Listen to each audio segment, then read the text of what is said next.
Nunca olvido el sonido de sus risas. No porque fueran fuertes, sino porque estaban convencidos de que yo nunca iba a responder. Ese fue su primer error. En segundo fue creer que el silencio significa debilidad. Antes de seguir, si alguna vez alguien te hizo sentir pequeño, invisible o reemplazable, quédate. Dale like, suscríbete, porque esta historia no es solo mía. Es para cualquiera que aprendió a vengarse sin levantar la voz.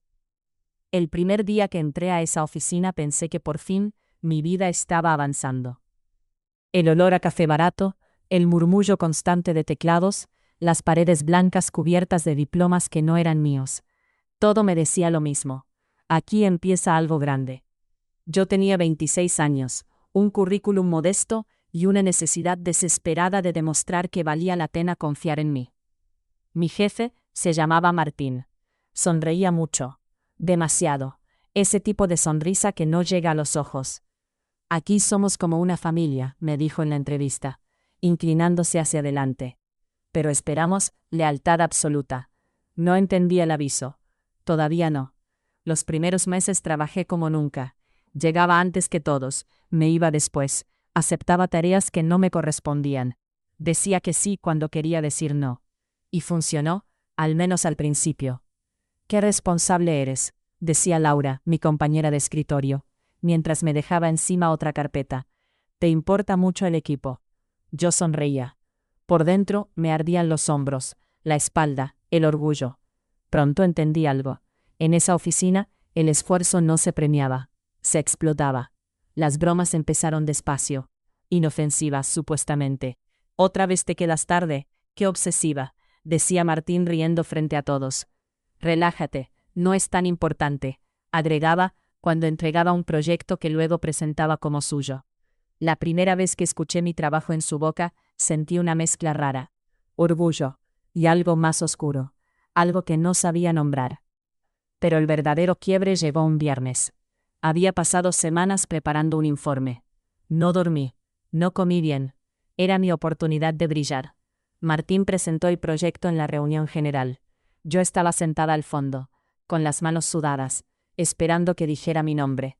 No lo hizo. «Fue un trabajo complicado», dijo, «pero lo resolví. Lo resolví». Sentí como algo se rompía dentro de mí. No fue rabia inmediata. Fue frío.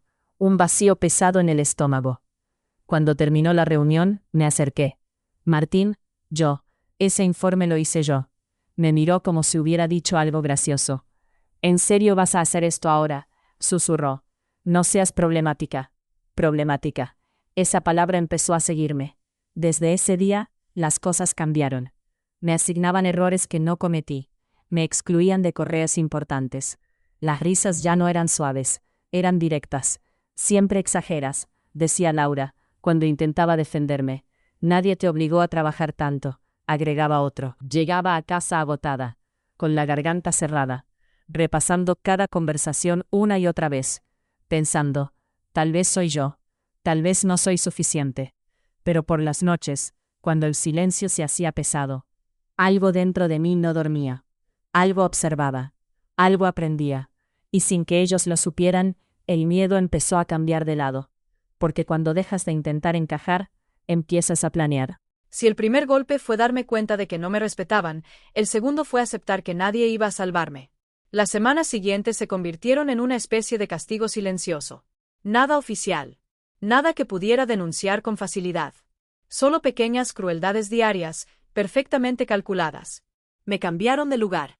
Del escritorio cerca de la ventana pasé a uno en una esquina, al lado de la impresora ruidosa que nunca funcionaba bien. Cada vez que alguien imprimía algo, el chirrido me atravesaba la cabeza como una aguja. «Es temporal», dijo Martín sin mirarme. «Necesitamos reorganizer». «Mencha». Siempre mentía con una calma impecable. Empezaron a llegar correos marcados como urgente a las 11 de la noche. Mensajes los domingos. Llamadas rápidas que duraban 1 hora y terminaban con la misma frase. «Esto no está a la altura. Esperaba más de ti». Nunca era específico. Nunca decía que estaba mal. Solo dejaba esa sensación pegajosa de insuficiencia. Mis compañeros dejaron de hablarme como antes. Las conversaciones se cortaban cuando me acercaba. Las risas bajaban de volumen. Una vez entré a la cocina y escuché mi nombre. Es intensa, dijo alguien. Sí, y luego se hace la víctima, respondió Laura. Me quedé quieta, con el vaso en la mano. El café temblaba, igual que yo. No dije nada. Volví a mi escritorio y me senté como si nada hubiera pasado. Pero por dentro, algo se endurecía. Empecé a dudar de todo. De mi talento. De mi memoria. De mi percepción. ¿De verdad dijeron eso? ¿Estoy exagerando? Esa era la parte más cruel. La duda constante. El gaslighting disfrazado de profesionalismo. Una tarde, Martín me llamó a su oficina. Cerró la puerta con cuidado. Demasiado cuidado. He recibido comentarios, dijo, cruzando los brazos. Sobre tu actitud. Mi corazón empezó a latir más rápido. ¿Mi actitud? Te noto a la defensiva. Poco colaborativa. Y eso preocupa. Trade saliva. Trabajo horas extra, cumplo plazos, ayudo al equipo. Sonrió. Esa sonrisa otra vez. Eso es lo mínimo. Aquí todos lo hacemos. Mentira. Yo sabía que era mentira. Mira, continuó, no quiero tomar medidas. Pero tienes que mejorar tu imagen. Imagen. Como si yo fuera un problema de marketing. Salí de esa oficina con las piernas débiles. Esa noche no dormí. Me quedé mirando el techo, escuchando el zumbido lejano de la ciudad, repitiendo la conversación una y otra vez. Por primera vez pensé en renunciar. Pero algo me detuvo. La injusticia. Porque no era solo que me trataran mal. Era que ellos estaban ganando. Empecé a notar cosas. Detalles pequeños. Martín dejaba documentos abiertos en su computadora. Correos impresos olvidados en la impresora. Conversaciones confidenciales en pasillos demasiado silenciosos. Yo no buscaba nada. Pero cuando te empujan contra la pared, tus ojos se abren solos. Un día, Laura me pidió que corrigiera un archivo rápido. Lo abrí y vi mi trabajo original. Palabra por palabra. Con otro nombre en la portada. Sentí calor en la cara. No rabia explosiva. Rabia controlada. Compacta. Oye, le dije, este informe lo hice yo. Me miró, incómoda. Bueno, fue un trabajo en equipo, ¿no? Respondió encogiéndose de hombros. Trabajo en equipo. Esa frase justificaba todo. Empezaron a llegar errores graves a mi evaluación de desempeño. Cosas que nunca habían mencionado antes. Falta liderazgo. Dificultad para aceptar críticas. Poco alineada con la cultura. Cultura. La cultura de pisar al más callado. Una noche, sola en mi departamento, me miré al espejo. Tenía ojeras profundas. Los hombros caídos. La voz baja, incluso cuando hablaba conmigo misma. Y pensé algo que me dio miedo. Si sigo así, me van a destruir, y ni siquiera se van a dar cuenta. Fue entonces cuando cometieron otro error. Un error pequeño. Pero irreversible. Martín me pidió que archivara unos contratos antiguos. Mientras los ordenaba, vi una discrepancia. Luego otra. Firmas que no coincidían. Fechas alteradas. Sentí ese cosquilleo raro en la nuca. El instinto. No hice nada. Todavía. Solo guardé la información, aquí. Me toqué la sien. Esa noche dormí mejor que en semanas. Porque por primera vez, no me sentía indefensa. A la mañana siguiente, entré a la oficina y los saludé como siempre. Sonreí. Asentí. Cumplí. Ellos pensaron que habían ganado. No sabían que yo ya no estaba luchando por sobrevivir. Estaba aprendiendo cómo funcionaba el juego. Y cuando aprendes las reglas reales, puedes usarlas. Porque el verdadero punto de quiebre no es cuando te rompen. Es cuando dejas de querer que te acepten. El día que dejé de tener miedo fue silencioso. No hubo música dramática. No hubo lágrimas. Solo una calma extraña, peligrosa. Entré a la oficina como siempre, con mi café en la mano y la espalda recta. Saludé a todos. Incluso a Martín. Él me devolvió la sonrisa con condescendencia, como si yo fuera un problema ya resuelto. Buen día, dijo. Hoy necesitamos que te quedes un poco más. Hay una entrega importante. Claro, respondí sin dudar. Esa fue la primera vez que noté algo. Ya no me temblaba la voz. Por dentro, algo había cambiado de lugar. Esa noche, mientras la oficina se vaciaba y el ruido de los teclados desaparecía uno por uno, me quedé sola. La luz blanca hacía que todo se viera más crudo. Más real. Abrí mi computadora y empecé a repasar mentalmente los últimos meses. Cada humillación. Cada correo ambiguo. Cada vez que alguien más se llevaba el crédito. Y entonces entendí algo que me golpeó más fuerte que cualquier insulto. Esto no era personal. Era sistemático. Martín no era solo cruel. Era descuidado. Y ese tipo de personas siempre deja rastros. Empecé a prestar atención de verdad. No como víctima. Como observadora. Anotaba horarios. Guardaba correos. Tomaba capturas de pantalla. Fechas. Versiones. Cambios menores que nadie notaría, excepto alguien que ya había sido pisoteada. No buscaba venganza todavía. Buscaba control. Aprendí a volverme invisible cuando convenía.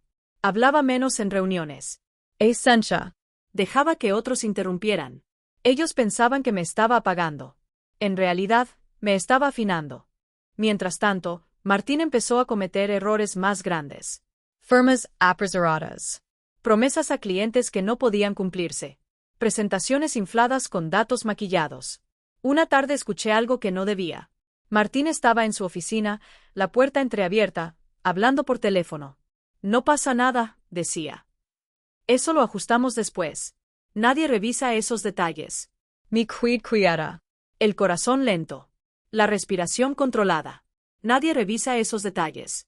Anoté esa frase mentalmente. No fue un plan inmediato. Fue un proceso. Como armar un rompecabezas en la oscuridad. Sabía algo importante. Si atacaba de frente, perdía. Martín tenía poder. Contactos. Carisma. Yo necesitaba algo más fuerte que una acusación. Necesitaba evidencia.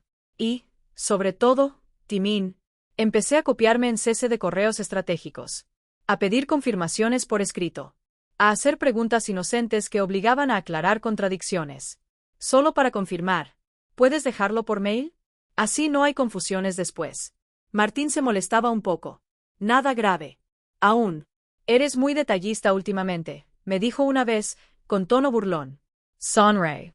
Prefiero prevenir errores. No sabía cuánta verdad había en esa frase. Hubo noches difíciles. No todo era frialdad y cálculo. A veces me sentía sucia. Como si al planear algo así me estuviera convirtiendo en ellos. Me preguntaba si valía la pena. Si no sería mejor irme y empezar de cero. Pero entonces recordaba la risa en la sala de reuniones. La palabra problemática. La forma en que me hicieron dudar de mi propia cabeza. Y la culpa se convertía en determinación. No estaba destruyendo nada que no estuviera ya podrido. El verdadero punto de no retorno llegó un martes. Martín anunció una auditoría externa. Lo dijo con ligereza, como si fuera un trámite. Nada de qué preocuparse, afirmó. Todo está en orden. Yo levanté la vista lentamente. Porque sabía que no lo estaba. Esa misma tarde, Laura se acercó a mi escritorio. Oye, dijo en voz baja, ¿tú has visto unos archivos antiguos? Los de los contratos grandes. La miré. Sí. Los archivé hace semanas. Traigo saliva. Martín está, nervioso. Ahí supe que el castillo empezaba a temblar. Esa noche no dormí. No por miedo. Por anticipación. Revisé todo una última vez. Correos guardados en la nube. Copias en un USB. Fechas alineadas. No iba a atacar a Martín. Iba a dejar que se expusiera solo. Yo solo iba a abrir la puerta. La mañana de la auditoría, me miré al espejo. Ya no veía a la chica encorvada. Ni a la que dudaba de cada palabra. Vi a alguien cansada, pero firme. Entré a la oficina con una certeza clara, casi tranquila. Hoy no iba a vengarme por rabia. Iba a hacerlo por justicia. Y mientras Martín reía demasiado fuerte en la sala de reuniones, yo me senté en mi lugar, abrí mi computadora. Y esperé. Porque el momento perfecto siempre llega cuando el culpable cree que ya ganó. El silencio antes del desastre es casi hermoso. La oficina estaba demasiado ordenada esa mañana. Demasiado limpia. Como una habitación preparada para un funeral donde nadie sabe todavía quién es el muerto. Martín caminaba de un lado a otro con su sonrisa habitual, esa que usaba cuando quería parecer tranquilo. Pero yo lo veía.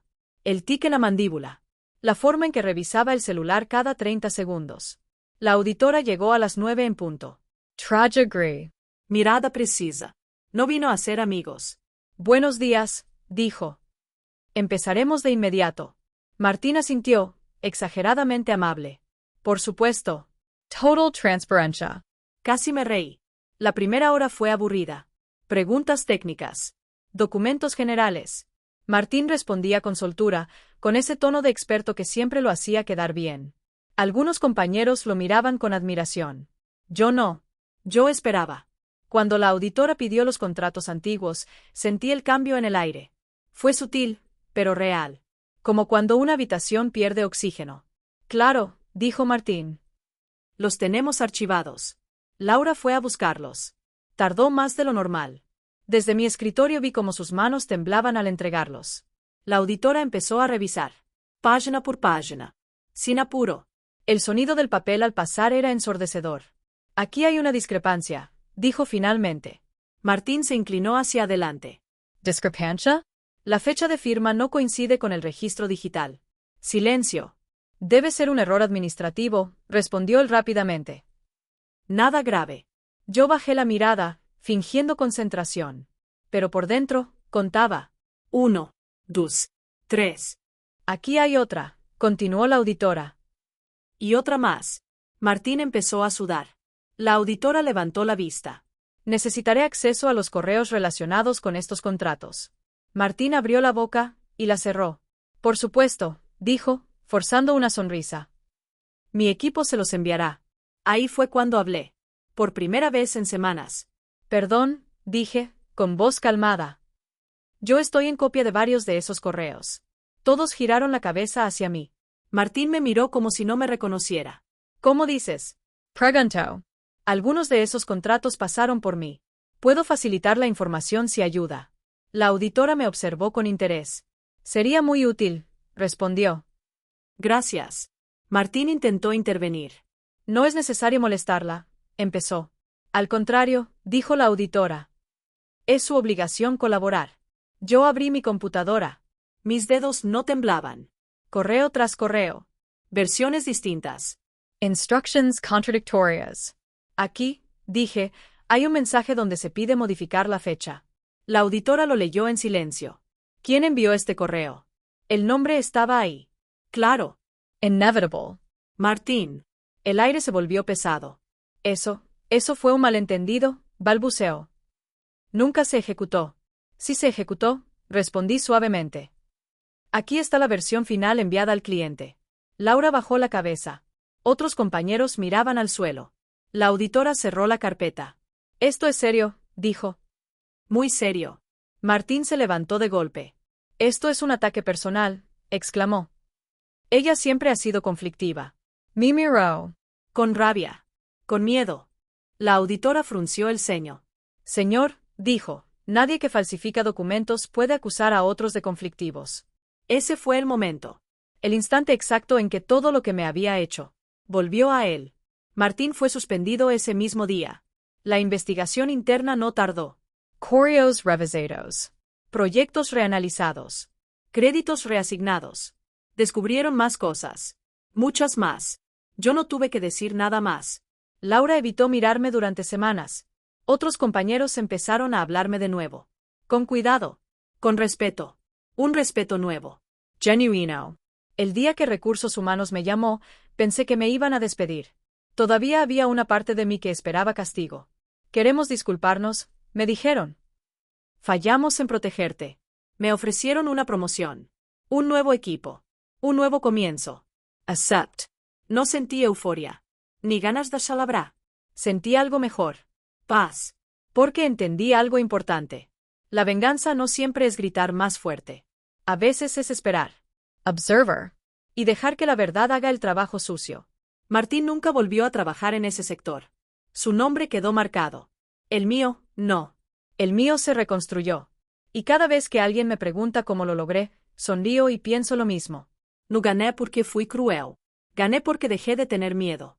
Si esta historia te hizo sentir algo, si alguna vez te subestimaron, te silenciaron o te usaron, déjalo en los comentarios. Suscribid. Porque a veces, la mejor venganza no hace ruido. Pero se escucha para siempre.